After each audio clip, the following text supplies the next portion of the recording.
চলতি বছরে টাইগারদের সামনে অপেক্ষা করছে এশিয়া কাপ সহ এক গাদা দ্বিপাক্ষিক সিরিজ। ঈদের পরই 2 ম্যাচের টেস্ট সিরিজ খেলতে বাংলাদেশে আছে জিম্বাবুয়ে ক্রিকেট দল। এরপর মে মাসে রয়েছে ঘরের মাটিতে নিউজিল্যান্ড এ দলের বিপক্ষে দ্বিপাক্ষিক সিরিজ। যদিও সিরিজটির সময়সূচি এখনও চূড়ান্ত হয়নি। এই সিরিজের পরই মে মাসের শেষের দিকে পাকিস্তান সফর করবে টাইগাররা। সেখানে গিয়ে 3টি ওয়ানডে ও 3টি টি-20 সিরিজ খেলবে লাল সবুজ জার্সির প্রতিনিধিরা। এরপর জুন জুলাইয়ে টাইগারদের রয়েছে শ্রীলঙ্কার বিপক্ষে দ্বিপাক্ষিক সিরিজ। এরপর জুলাই আগস্টে 3টি ওয়ানডে ও 3টি টি-20 সিরিজ খেলতে বাংলাদেশে আসবে পাকিস্তান। এরপর রয়েছে এশিয়া কাপ।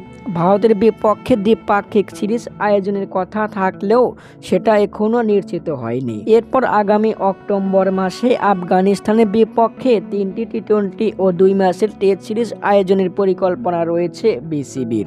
তবে সিরিজটি আয়োজন হতে পারে ভারত কিংবা সংযুক্ত আরব আমিরাত বা শ্রীলঙ্কাতে। এর আগে দুবাইতে চ্যাম্পিয়ন্স ট্রফির জন্য 3টি ওয়ানডে সিরিজ খেলেই দেশে ফিরেছিল বাংলাদেশ। এবার বাকি 2টি সিরিজ আয়োজন করতে যাচ্ছে বিসিবি ও আফগানিস্তান ক্রিকেট বোর্ড।